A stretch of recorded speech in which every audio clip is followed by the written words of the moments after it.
વડોદરાના આદિવાસી સમાજના લોકોએ સાથે મળી એક વિશાળ બાઇક રેલીનું આયોજન કર્યું હતું। આદિવાસી સમુદાય પાસે વિશ્વની શ્રેષ્ઠ સંસ્કૃતિ અને પરંપરા છે। આદિવાસીઓના મૂળભૂત અધિકારો આપવા, તેઓની સમસ્યાઓનું નિરાકરણ લાવવા, આદિવાસીઓની ભાષા, સંસ્કૃતિ તેમજ પ્રકૃતિ અને પર્યાવરણ જતન માટે વિશ્વના દેશોની સરકાર અને સ્વૈચ્છિક સંસ્થાઓ વાકેફ થાય તે ઉદ્દેશ્ય સાથે જીનેવા ખાતે મળેલ સંયુક્ત રાષ્ટ્ર સંઘ યુનો દ્વારા 9 ઓગસ્ટ વિશ્વ આદિવાસી દિવસ ઘોષિત કરી ઉજવણી કરવાનું જાહેર કરેલ છે, જેના ભાગરૂપે આજે વિશ્વ આદિવાસી દિવસ ઉજવણી સમિતિ વડોદરા દ્વારા સમસ્ત વડોદરાના આદિવાસી સમાજના લોકોએ સાથે મળી એક વિશાળ બાઇક રેલીનું આયોજન કર્યું હતું, જે રેસકોર્સ સર્કલથી નીકળી વૃંદાવન ચોકડીએ પૂર્ણ થઈ હતી। ત્યારબાદ પગપાળા રેલી કરી સોમા તળાવ ખાતે સમાપન થયું હતું। આ પ્રસંગે એક જાહેર સભાનું આયોજન કરાયું હતું, જેમાં મુખ્ય પ્રવક્તા ડોક્ટર હરિભાઈ દેસાઈએ વક્તવ્ય આપ્યું હતું।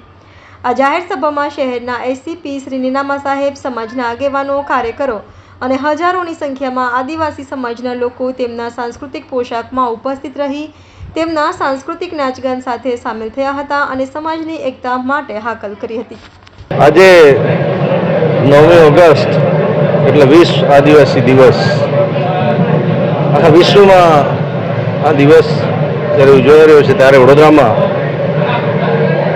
ખાસ કરીને વડોદરા જ્યારે રાજ્યના મધ્ય ભાગમાં છે, જેના લીધે અહીંયા ઉમરગામથી લઈને અંબાજી સુધીના જેટલા ટ્રાઇબલ્સ ડિસ્ટ્રિક્ટ છે, તમામ જિલ્લાના નાના મોટા કર્મચારીઓ, બાળકો અભ્યાસ માટે આવેલા હોય કે નોકરીયા તો નોકરી માર્ગ માટે આવેલા હોય, અને આ એક સમાજને એક છત્ર નીચે લાવવા આ કાર્યક્રમનું આયોજન કરવામાં આવ્યું છે।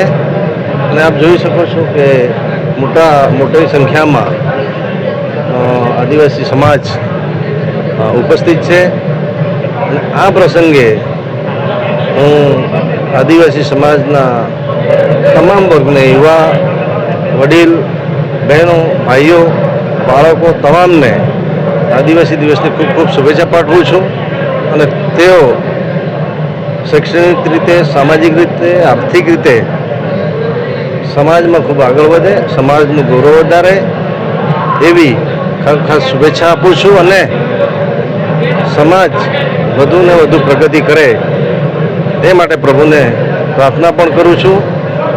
અને જ્યારે એટલી બધી મોટી સંખ્યામાં આદિવાસી સમાજ એકત્ર થયો છે, ત્યારે સૌ પોતાની સમસ્યાઓ, પોતાના પ્રશ્નો અથવા તો કોઈ પણ કારણસર જ્યારે યુનિટી થવાનું જરૂર પડે, એકતાની જરૂર પડે, તો આખો સમાજ, આખા ગુજરાતનો જે ટ્રાઇબલ સમાજ છે એ સમાજ એક થઈને સંઘર્ષ કરે, આગળ વધે એવી ખૂબ ખૂબ શુભેચ્છાઓ।